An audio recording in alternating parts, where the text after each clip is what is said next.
안녕하십니까.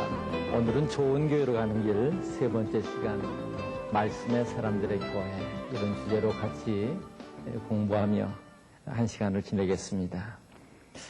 목사님들 가운데서 설교의 중요성을 얘기하면서 목사는 설교에 목숨을 걸어야 된다, 그렇게 말씀하시는 분들이 종종 계십니다.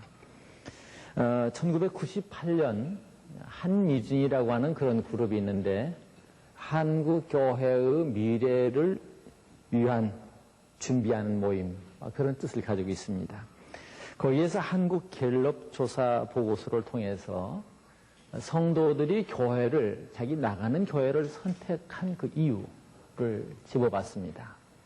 그 가운데 제일 중요하게 여겨지는 것이 역시 거리였고요. 두 번째로는 설교였다, 그렇게 말하고 있습니다.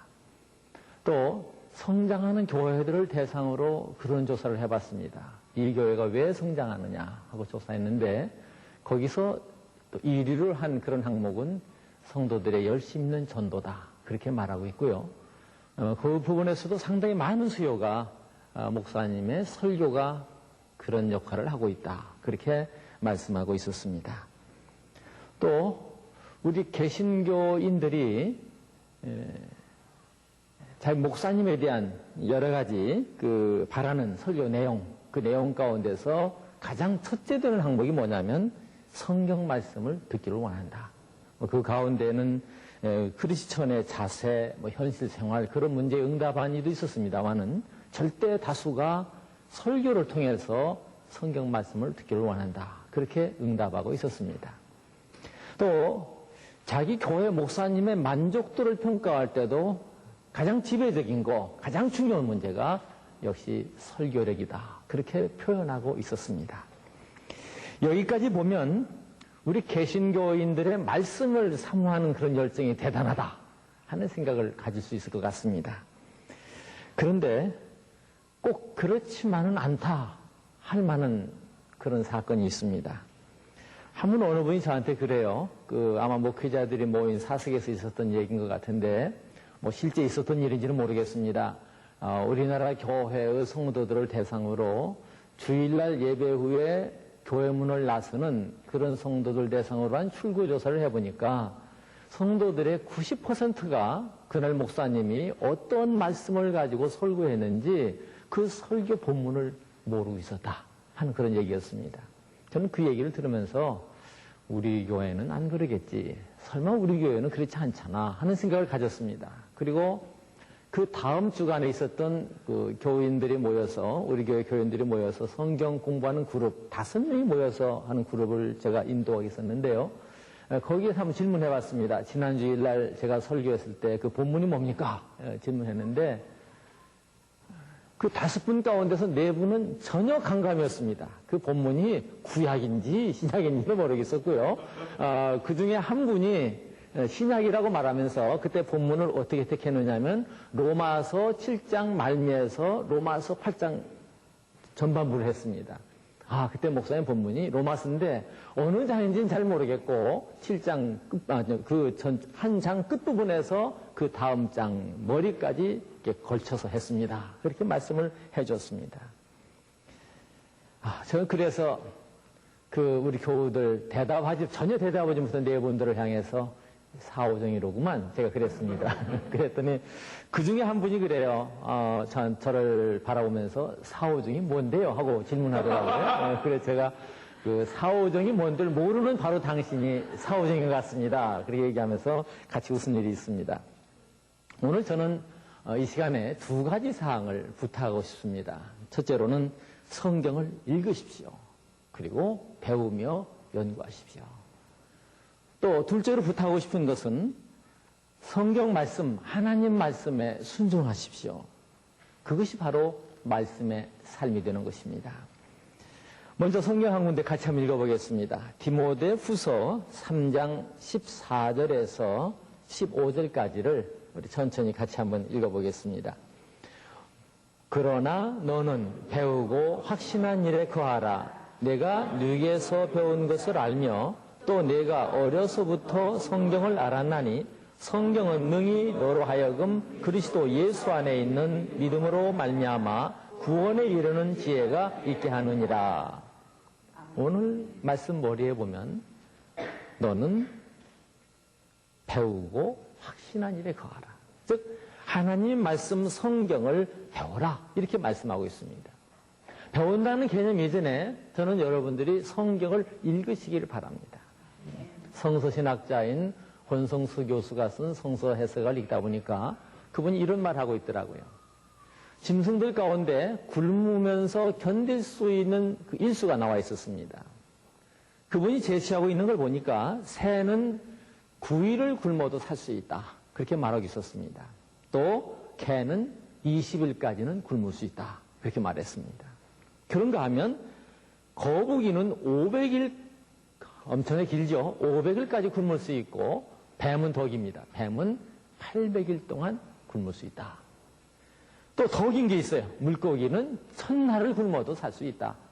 물론 물을 굶어서는 못 살겠죠. 물은 먹으면서 살 것입니다. 그런데 우리 신자들을 보면 그 물고기처럼 1000날을 말씀의 양식을 먹지 않고도 살 수 있는 신자가 있고, 그런가 하면 800일을 아니면 거북이처럼 500일 동안 말씀의 양식을 먹지 않고도 살 수 있는 신자들이 있다. 그게 너무도 신기하다. 그분은 그렇게 쓰고 있었습니다. 지난해 제가 섬기는 큰나무교회에서 성경 읽기를 했습니다. 금년 한 해 동안 우리가 교회 앞에 우리의 이름을 공개하고 그래프를 만들어 놓고 성경을 읽어보자. 읽는 대로 그 표시를 해서 공개해서 한번 성경을 마스터해보자 하면서 성경 읽기를 연치 시작했습니다. 모두 몇 분이 도전했는가 하니 66분이 도전했습니다. 그런데 연말에 결산하고 보니까 성공한 분은 22, 23분에 불과했습니다. 이는 66분이 도전했지만은 30%의 성공률을 이루지 못했다. 그 이상을 올리지 못했다 하는 그런 얘기인 것입니다.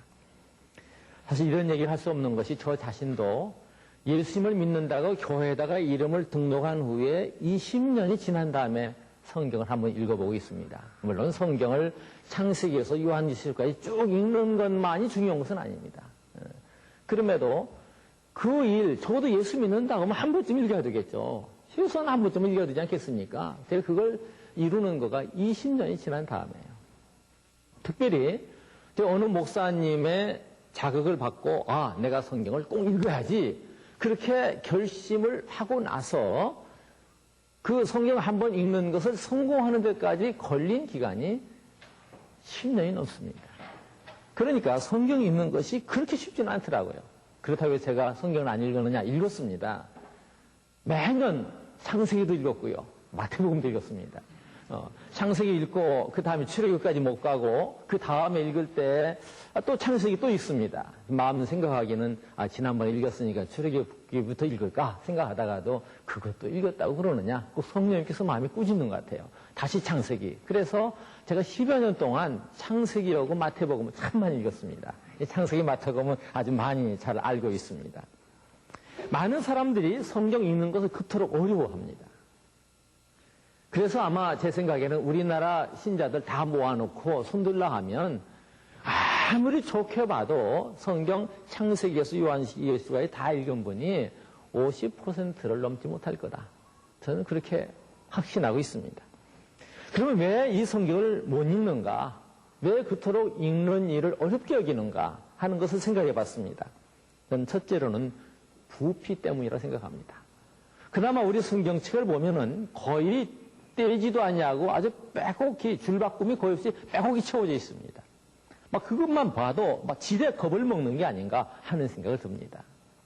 어느 분을 보면은 이 성경 전체를 읽는데 엄청난 세월이 필요하다. 그런 착각에 빠져 있는 분들도 있습니다. 그런데 조사해 본 분들의 그 말을 들어보면은 이 성경 창세기에서 요한계시록까지를 밥도 먹지 아니하고 잠도 자지 아니하고 계속해서 읽는다고 하면 보통 읽어도 보편적인 속도로 읽어도 사흘 반 정도면 읽는다. 그렇게 말하고 있습니다. 흔히 알려진 그런 얘기로는 평상시에 하루에 3장씩 읽고요. 그리고 주일날 5장씩 읽으면은 성경 전체를 1년에 한 번 읽을 수 있다. 아마 장수를 해야 돼서 말했겠죠. 그렇게 말씀하는 분들이 있습니다. 그 외에도 맥체인 성경 읽기법이라든지 그런 법들이 시중에 나와 있습니다. 성경 읽기표도 있습니다. 우선은 좀 성경을 읽어야 되겠습니다. 또 왜 성경을 못 읽느냐? 또 하나의 큰 이유 중에 하나는 성경이 너무 어렵다 하는 것을 들 수가 있습니다. 저는 오늘 여러분들에게 말씀드리기를 좀 어려워도 우선은 단순한 마음으로 좀 읽었으면 좋겠어요. 저 자신이 오랜 세월, 즉 10년 이상 성경을 읽지 못하고 다시 반복했다는 말씀을 드렸습니다. 저 스스로를 돌이켜보니까 이런 욕심이 하나 있었어요. 성경을 기왕에 읽어가는데 좀 알고 넘어가자 하는 욕심을 부렸습니다. 근데 그게 사실 쉬운 일이 아니거든요. 생각해 보십시오. 제가 맨 먼저 걸린 게 어디냐? 물론 다 알고 넘어갈 수는 없죠. 그러나 제 마음에 딱 걸린 부분, 이 문제는 좀 해결하고 넘어가야 되겠다 하는 부분이 창세기 1장 첫 페이지부터 걸리더라고요. 제가 맨 먼저 고민했던 기억이 있습니다. 창세기 1장을 읽다 보니까 천지창조가 나오는데 세 번째 날에 씨 맺는 채소를 지으시고 열매 맺는 과일을 나무를 만드십니다. 거기까지도 그냥 읽었어요. 아, 그러나 보다 읽었습니다. 근데 그 네 번째 날 보니까 궁창을 만드시고 궁창에 그 별과 달과 해를 만들었다 하는 말씀이 나와요. 제가 그 말씀을 보다가 멈춰버리고 말았습니다. 야, 셋째 날 식물을 만들었는데 그게 꼭 24시간이라는 보증도 없을 터인데 이 식물들이, 이 나무들이 태양이 없이 어떻게 하루를 지냈느냐. 오늘 태양이 조금 아래로만 내려가도 추운 겨울이 오는데 태양이 없는 하루를 도대체 어떻게 지냈다는 말이냐. 그 문제를 풀지 않고서는 넘어갈 수가 없겠더라고요. 우리가 때로는 성경을 읽다 보면 그런 문제, 알고 싶은 그런 궁금증들이 많이 나옵니다. 성경을 읽으려면 그런 문제가 있다 할지라도 먼저 단순하게 읽을 필요가 있습니다. 물론 요즘에는 스터디 바이블이 여러 종류가 많이 나와 있습니다. 막 그런 성경을 도움을 받을 수 있겠습니다만은 처음에는 좀 단순하게 읽는 것이 유익하다 하는 생각이 듭니다. 다만 저는 성경을 읽으실 때 좀 지리적으로 접근했으면 좋겠어요. 그리고 역사적으로 접근을 해봤으면 좋겠습니다. 상당히 오래전, 제가 20여 년 전에 경험을 한 일입니다.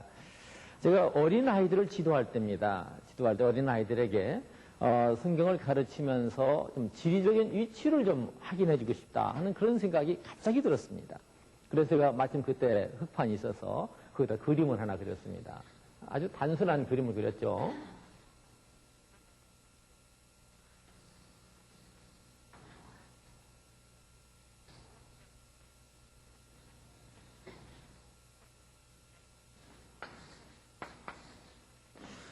이 무슨 그림이죠?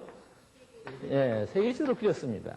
세계지도를 그려놓고서 제가 여기를 딱 치면 이게 어디니? 했더니 아이들이 서울입니다. 그 얘기하더라고요. 서울에서 서쪽으로 쭉 가면 중국을 지나고 또 이란을 지나고 그 다음에 여기 이스라엘 나라에 닿고 예루살렘이고 그 밑에 베들레헴이 있단다 하면 제가 얘기를 했습니다. 얘기를 했더니 한 아이가 손을 번쩍 들더니 하는 얘기예요. 목사님, 베들레헴도 지도에 있습니까? 하는 걸 물어보는 거예요. 저는 그 질문을 듣고 아주 충격을 받았습니다. 물론 어린아이 질문이지만은 성경의 지명을 지도를 그려서 표현하니까 그게 지도에 나오냐 이겁니다. 그만큼 하나님 말씀을 추상적인 개념으로 받아들였다는 얘기 아니냐 하는 생각을 가지게 되었습니다. 그 후로 제가 아이들을 대하고 또 성경을 가르칠 때 제 자세가 상당히 달라졌습니다. 좀 지리적으로 분석할 필요가 있다. 역사적으로 접근할 필요가 있다. 그런 생각을 가지게 되었습니다. 실제 역사적인 측면으로 바라봐도 오늘날 성도들이 초보적인 실수를 하는 경우가 참 많이 있습니다. 여기서 말씀드리는 것은 그렇다고 해서 성경은 역사책은 아닙니다. 성경을 역사책으로 규정한다고 하면 그 성경은 죽은 책이 됩니다. 살아계시는 하나님 말씀이 될 수 없습니다. 성경은 역사책은 아닙니다. 그러나 성경은 역사를 포함하고 있습니다. 역사를 품고 있습니다. 성경의 배경에 역사, 실제 살아있는 역사가 깔려있는 것입니다. 그러므로 역사적인 지식이 필요한데 초보적인 실수를 하는 거 본다고 할지라도 이런다면 많은 평신도들 가운데서 바로 그럼 애구방 이름이 바로지 그런 생각을 가지게 됩니다. 근데 그 바로를 생각할 때 이 바로가 아브라함 때도 바로고 모세 때도 바르고 또 솔로몬 왕 때도 바로다. 더욱이나 성경 보면은 바로 이렇게 쓰고 여기가 요 줄이 쳐 있습니다. 개역 성경 보면 한 줄이 쳐 있어요. 이것은 고유명 사람의 이름을 말하는 그런 표시입니다. 사람 이름인데 그 한 바로가 그렇게 오래 살 수 있나? 그런 착각에 빠질 수도 있습니다. 또 창세기 보면은 바벨탑이 나옵니다. 그리고 다니엘서에 보면은 역시 또 바벨론이 나옵니다. 창세기의 바벨은 뭐고 다니엘서의 바벨은 뭐냐? 물론 조금 교육을 받은 사람은 창세기는 고대 바빌로니아고 다니엘서에 나오는 것은 뉴 바빌로니아다 하는 것을 분간하고 있습니다. 그러나 성경을 그런 추상적인 개념으로 보는 초보적인 입장에서 볼 때에는 성경은 한 권의 책으로만 보입니다. 그런 실수를 하는 경우가 실제 있습니다. 구약에 나오는 요셉을 신약에 나오는 예수님 아버지 요셉과 착각해서 설교하는 저는 그런 교사의 설교도 들어봤습니다. 어린이부에서 설교하는데 말이죠. 그래서 저는 그 설교를 하나 배웠어요. 그 교사가 설교할 때 요셉의 아버지가 야곱이고요. 뭐 그런 얘기를 하더라고요. 그래서 제가 마태복음을 봤어요. 마태복음을 봤더니 요셉의 아버지도 야고보더라고요. 그렇게 착각할 만하다. 그분이 생각할 때는 한 권의 책이지 하는 생각을 가졌습니다. 물론 시골 교회에서 있었던 얘기입니다만은 그런 초보적인 실수를 볼 수 있습니다. 그건 말고도요. 오늘날 많은 예수 믿는 사람들 가운데서 나름대로 고등교육을 받은 사람 가운데서도 성경에 나오는 그런 어떤 고유명사 지명과 어떤 세계사를 어떤 매치를 시키지 못하는 그런 분들이 대단히 많이 있습니다. 저는 종종 이런 시간에 그런 질문을 해봤어요. 구약 성경에 나오는 나라임 가운데 바하사가 있는데 그 바하사가 세계사에서는 뭐라고 묘사된 줄 아십니까? 하는 질문을 해봤습니다. 그 말씀하는 분들이 생각밖에 많지 않아요. 구약의 바사는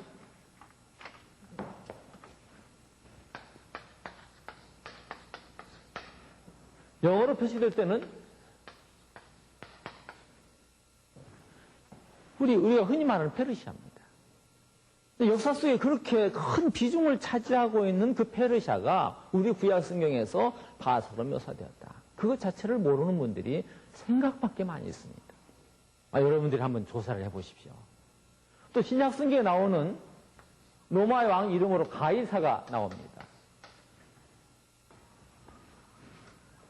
이 가이사 역시 어떤 역사적인 이름으로 생각지 않는 경우가 많아요. 물론 가이사는 하나의 개인의 이름이라기보다 로마 황제의 그 통칭이다 이렇게 볼 수 있습니다. 흔히 시저는 알아도 성경에 나오는 가이사는 모릅니다. 그만큼 많은 사람들이 이 성경 자체를 추상적으로 보고 있다는 거예요. 보다 좀 지리적으로, 역사적으로 볼 때에는 좀 사실에 접근할 수 있는 그런 이점이 있는 것입니다. 왜 이런 현상이 일어나느냐? 사실 알고 보면 성경에서 나오는 발음은 언어적인 발음입니다.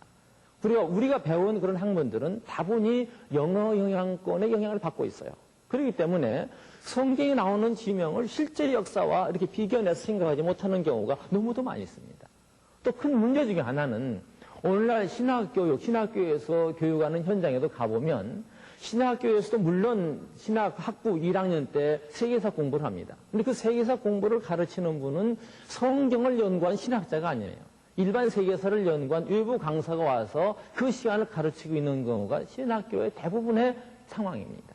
그렇기 때문에 이분들이 가르칠 때 그냥 일반적인 표현을 하고 있지 바로 이 인물은 성경에서 이렇게 표현됐습니다. 이 나라는 성경에서 이렇게 표현됐습니다. 하는 일이 거의 없습니다.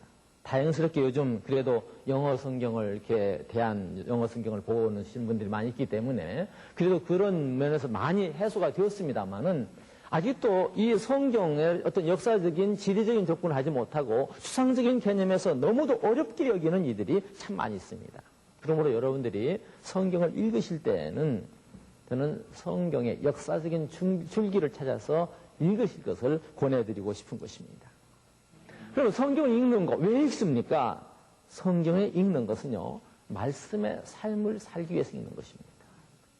성경을 읽음으로 말미암아 성경을 알고 그 말씀을 믿고 그 말씀을 실천하는 말씀의 삶을 살자는 데 의의가 있는 것입니다. 또 그 말씀은 우리 마음속에 들어올 때 우리의 이지러진 인생을 치유하는 그런 능력이 있는 말씀이 되는 것입니다. 성경을 한번 보도록 하겠습니다. 히브리서 4장 12절 말씀, 우리에게 아주 익숙한 말씀이죠. 히브리서 4장 12절을 같이 한번 읽어보겠습니다. 하나님의 말씀은 살았고 운동력이 있어 좌우에 낯선 어떤 검보다도 예리하여 혼과 영과 및 관절과 골수를 찔러 쪼개기까지 하며 또 마음의 생각과 뜻을 감찰하시나니. 하나님의 말씀은 살아있는 말씀입니다. 오늘 우리가 살아있는 하나님 말씀을 믿으면 살아있는 하나님의 그런 능력을 체험할 수가 있는 것입니다. 그 살아있는 말씀에 우리가 들어갈 때, 말씀 속에 잠기게 될 때 그 말씀이 우리 심령 골수를 찔러 쪼개기까지 하면서 우리 모든 것을 치료하는 말씀이 되는 것입니다. 즉 오늘 우리 인생으로 하여금 온전케 하는 말씀이 되는 것입니다. 앞서 봤던 디모데 후서 9반부를 다시 한번 보겠습니다. 아주 아마 이 부분을 많이 암송하는 분이 계실 것으로 생각이 되어집니다. 16절과 17절 말씀 보시면 모든 성경은 하나님의 감동으로 된 것으로 교훈과 책망과 바르게 함과 의로 교육하기에 유익하니 이는 하나님의 사람으로 온전케 하며 모든 선한 일을 행하기에 온전케 하려 함이라. 이렇게 말씀하고 있습니다. 즉 하나님 말씀은 우리의 삶의 지침이 되는 것입니다. 우리의 삶의 교훈이 되는 것입니다. 그리고 그 하나님 말씀에 들어가서 하나님 말씀을 상고할 때 그 말씀은 오늘 우리의 이지러진 마음들을 책망하게 되었습니다. 꾸짖습니다.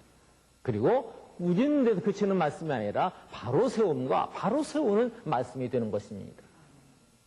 한 걸음 더 나아가서 바르게 할 뿐만 아니라 의로 교육하기에 유익하니 보다 더 나은 더 업그레이드된 성숙한 신앙의 삶으로 인도하는 말씀이 하나님의 말씀인 것입니다. 그러므로 우리는 항상 하나님 말씀을 기도하고 도전하고 묵상하는 가운데 우리의 인생을 치유하는, 그 나아가서 아름다운 영향을 끼치는 그런 삶을 살 수가 있는 것입니다. 그렇지 않은 모름지기 말씀의 삶을 사는 말씀의 사람이 되어야 하는 것입니다. 성경은 그걸 요구하고 있습니다. 우리가 때에 따라 그래요. 우리들의 자녀 다 공부를 시키고 있죠. 자녀들이 때로는 학교에 점수를 맞아올 때 60점을 맞아오기도 하고 70점을 맞아오기도 합니다. 어느 학생은 100점을 맞아오기도 합니다. 여러분들은 어찌하십니까? 엄마, 나 70점 맞았어. 하고 오늘 뭐라고 하십니까? 야, 너 수고했다. 그 정도면 되었다. 너 낙제 안 했구나. 아, 이제 됐어. 그 정도만 해. 그러는 어머니는 아마 안 계실 겁니다. 70점이 아니라 80점을 맞아왔어도 야, 90점은 넘어야지 우등상 받지. 막 그런 것이 부모의 심정이 아니겠는가 싶습니다.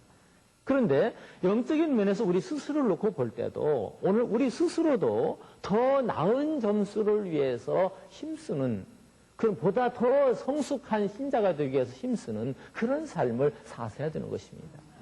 그것이 바로 오늘 성경이 요구하는 것이고 오늘 좋은 교회로 가는 길입니다. 앞서 말씀드릴 때 우리 한 사람 한 사람이 좋은 신자가 되지 못한다고 하면 우리는 결코 좋은 교회를 이룩할 수가 없는 것입니다. 그런 면에서 여러분 모두가 말씀 속에 잠기는 그런 신앙인들이 되시기를 바랍니다.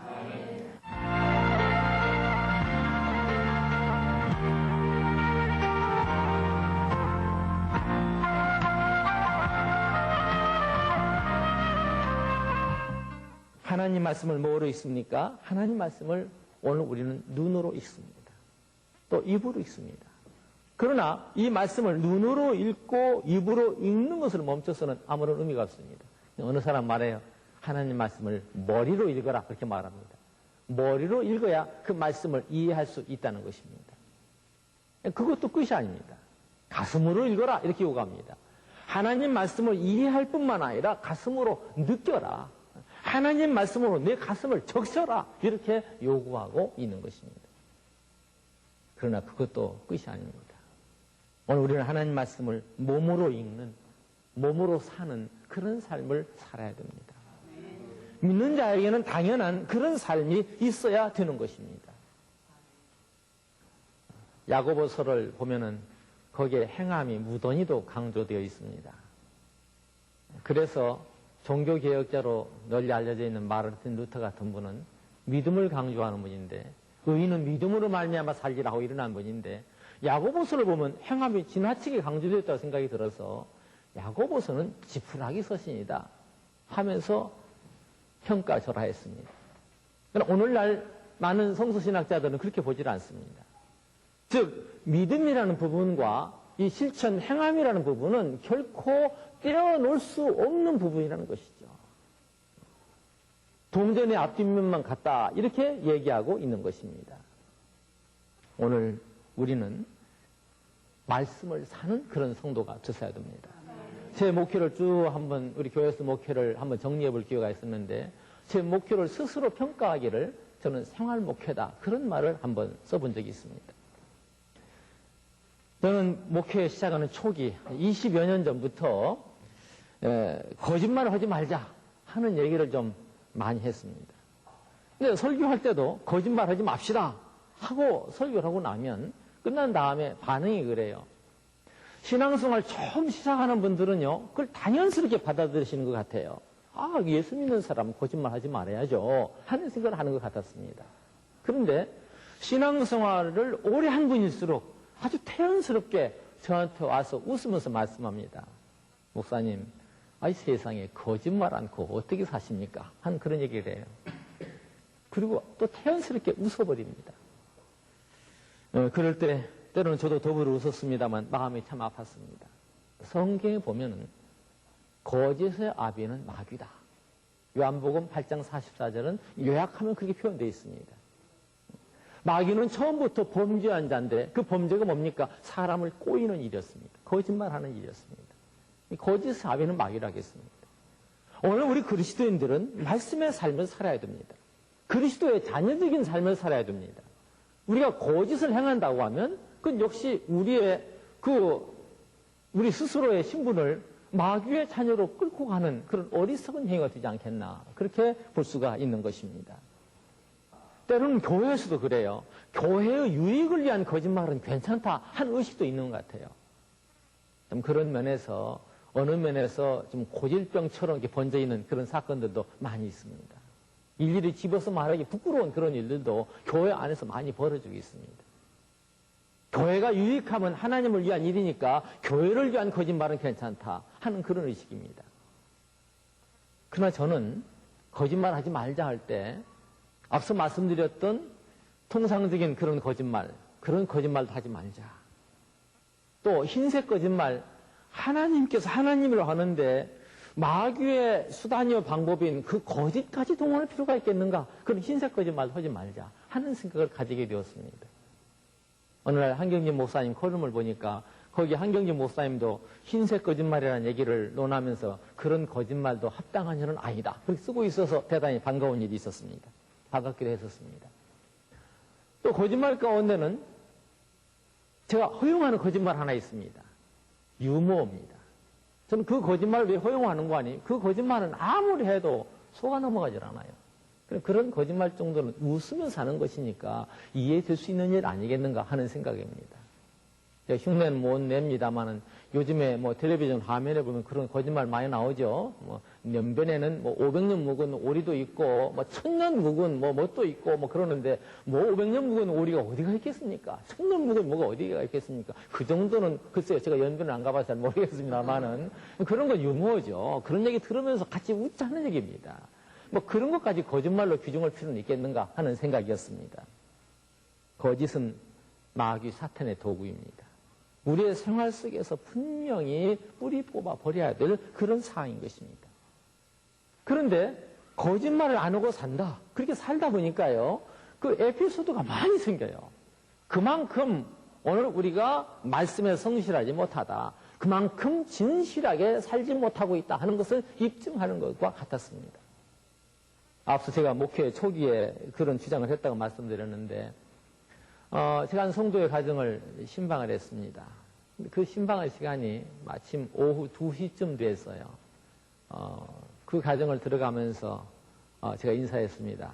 송 집사님 안녕하세요 하고 들어가니까 그분이 저한테 하는 인사 대답이 목사님 식사하셨습니까? 그렇게 질문했습니다. 그런데 저는 그런 거짓말 안 하기로 한 사람이거든요. 그래서 제가 식사 안 했는데요. 그때 마침 안 먹었어요. 안 했는데요 했더니 그분의 얼굴이 말이죠. 얼굴이 굉장히 바쁘신 분이었었어요. 아주 어려운 그런 그 골목길에서 이 쌀장사, 미국상도 하시고 연탄 배달도 하시고 그리고 통장인가 반장인가 하시는 분입니다. 굉장히 바쁘신 그런 부인이었어요. 그러니까 그분이 제가 그렇게 안 먹었다고 인사를 하니까 얼굴색이 막 확 변해요. 제가 그 얼굴색이 말씀은 없지만 읽혀지는 거가 참 목사님 답답도 하십니다. 누가 밥 주려고 물어봤나? 이때 안 먹었다고 말하면 날 보고 어쩌란 말입니까? 하는 그 표정이 아주 여전하게 나타났습니다. 제가 그때 뭘 좀 얻어서 먹었는지 못 얻어 먹었는지 잘 생각이 나지 않습니다만은 공교롭게도 그 후에 한 달쯤 신방을 가는데 또 그 댁을 가게 되었고요. 들어가다 보니까는 역시 2시쯤 됐어요. 그래서 내가 들어가다 말고 다시 나와가지고 그 골목에 들어가서요. 빵을 사 먹었습니다. 그 시절에 가게에 가면 삼립빵이 있는 시절입니다. 삼립빵 중에 제일로 싼 거가 빨리 먹을 수 있는 그런 빵이 또 크림빵이에요. 이게 크림빵 쓰고 가운데 구멍이 뻥뻥뻥 뚫려 2개 합쳐진 게 있는데 그걸 2개 사서 먹었습니다. 먹고 들어갔습니다. 그랬더니 그분이 지난번에 그렇게 혼나질 않았나 봐요. 이번에도 여전히 식사하셨습니까? 또 이렇게 질문하더라고요. 제가 뭐라고 그랬겠습니까? 그렇지나도 그런 질문 할 줄 알고 문 밖에 나가서 가게에 가서 삼립빵 2개 사 먹고 왔습니다. 그러진 않았어요. 제가 말씀드리기를 제가 식사는 안 했는데요. 다른 걸 먹어서 괜찮습니다. 그 말 한마디 하기 위해서 제가 빵을 먹고 사 먹고 들어간 그런 일이 있습니다. 마음으로 거짓말하지 말아야 되겠다 이렇게 다짐을 하니까요. 한 1년이면 그걸 이룰 수 있겠더라고요. 혹시 여러분 가운데 거짓말로 혹시 재미를 보시는 분들도 결심을 한번 해보시기 바랍니다. 한 1년이면 그거 이겨낼 수 있습니다. 그런데 그 다음에 다른 고민이 저한테 또 다가오기 시작했습니다. 입으로 하는 거짓말을 안 하다 보니까 그 나중에는요. 침묵으로 하는 거짓말도 있고요. 몸짓으로 하는 거짓말도 있어요. 그것이 바로 제 마음속에 부담으로 다가오더라고요. 특히 목회자인 경우에는 침묵으로 하는 거짓말을 참 많이 할 수 있습니다. 어디 갔습니다. 안녕하십니까 했더니 그분 하는 대답이 목사님 기도 덕분에요. 근데 제가 생각해보니까 기도를 한 번도 안 했어요. 그런 때는 제가 가만히만 있으면 거짓말이 되어버리는 것입니다. 제가 실제로 어느 사무실에서 일을 관장하고 있을 때 거기 미스처라고 하는 아가씨가 병원에 입원해서 한 보름 동안 입원했다가 퇴원한 일이 있습니다. 그런데 어느 날 나가니까 제가 거기 책임자였었는데 또 나가니까 그 미스처가 저를 바라보면서 그래요. 목사님 안녕하세요. 너 퇴원했구나 그랬더니 목사님 기도 덕분에요. 그렇게 말하는데 그 말 속에 품고 있는 그 의미가요. 제가 기도를 굉장히 많이 한 것과 같은 그런 어감으로 저한테 얘기를 하고 있어요. 그래서 제가 생각을 해봤습니다. 내가 이 미스트를 위해서 기도를 얼마나 했나 생각해 보니까 입원하는 날 한 번 했어요. 얼마나 미안하든지요. 그래서 제가 얘기했습니다. 미안하다. 너 입원하는 날 한 번뿐이 안 했는데 그 고백을 했습니다. 그랬더니 주위에 있는 사람들이 와르르 다 웃어버렸습니다. 어느 면은요. 이 거짓말을 안 하고 산다. 참 손해보는 것 같다. 그럴 때 많이 있습니다. 또 실제로 손해를 많이 볼 수도 있을 것입니다. 어느 때는 난처해지는 그런 경험도 있습니다. 그렇지만 하나님께서 기뻐하시지 않는 것, 계명 가운데서도 거짓말하지 말라고 그러지 않았습니까? 거짓말을 뿌리쳐야 됩니다. 침묵이 아니라 몸짓도 있어요. 아까 말씀드렸죠. 만났는데 별로 반갑지 않아요. 그런데 막 반가운 척 한다든지 하는 것도 어느 면에서 거짓말입니다. 그만큼 우리는 겉과 속을 잘 다듬어야 돼요. 내가 평소에 거짓말을 안 하려면은 평소 내 마음을 곱게 다듬어야 됩니다. 말씀으로 다듬어야 됩니다. 또 말씀에 그만큼 진실해야 됩니다. 어떤 문제가 주어졌을 때 누구를 위해 정말로 기도했다고 하면 제가 제 담당 책임자였었는데 한 번뿐이 기도하지 않았다. 제 책임을 다하지 못한 것입니다. 제가 말씀에 성실하지 못했던 것입니다. 그렇기 때문에 그런 문제가 생기는 것이거든요. 그러니까 오늘 우리는 매사에 대해서 말씀을 철저하게 받아들이고 말씀 앞에 성실하고 그만큼 우리가 영적으로 부지런한 삶을 살아야 되는 것입니다. 그런 이들을 하나님께서 도와주십니다. 그런 삶을 살도록 인도해 주십니다. 때에 따라 손해를 보고 난처해져도 좀 말씀 앞에서 고지식한 그런 신자들이 되셨으면 하는 간절한 바람입니다. 성경 한 군데 또 찾아보도록 하겠습니다. 요한복음 15장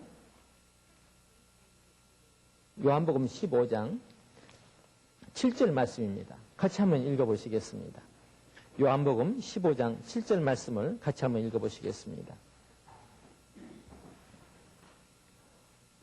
너희가 내 안에 거하고 내 말이 너희 안에 거하면 무엇이든지 원하는 대로 구하라. 그리하면 이루리라. 그렇게 말씀하고 있습니다.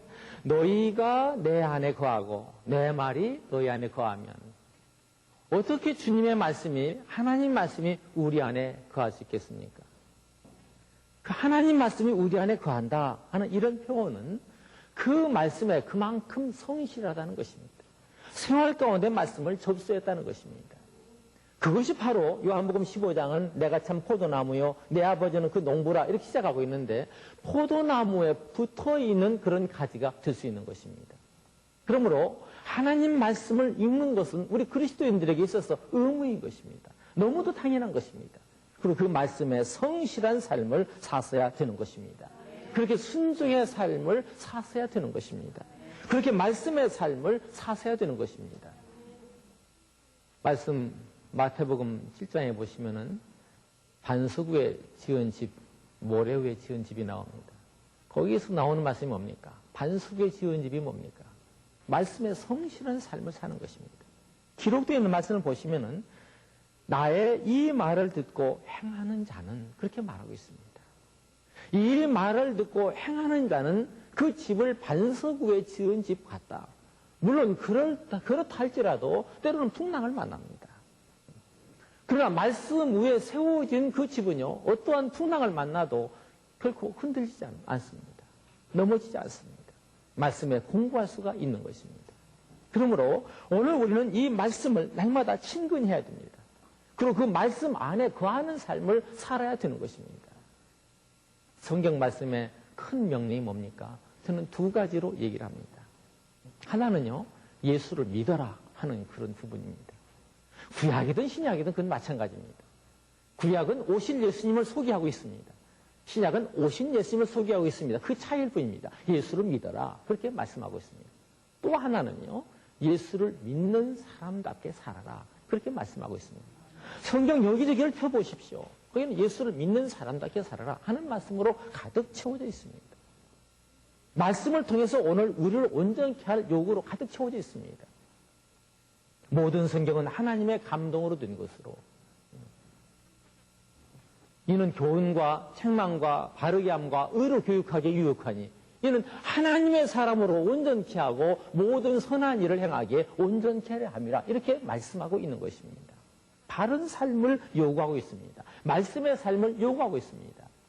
어쩌면 예수를 믿어야 구원받는다 하는 부분을 말씀하려면 이보다 훨씬 부풀기가 적었을지도 모릅니다. 우리가 성경을 보면 더 많은 부분, 부딪히는 부분은요, 이 말씀대로 살아라 하는 부분으로 가득 채워져 있습니다. 우리는 그 부분에 주목을 해야지 되는 것입니다.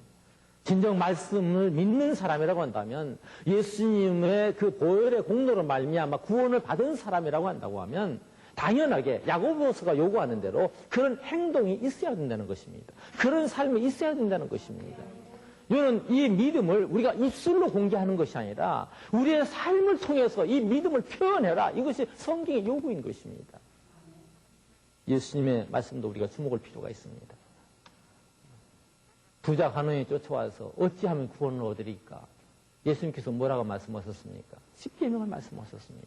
제가 그거 다 지켰는데요, 얘기하니까 예수님이 더 말씀하십니다.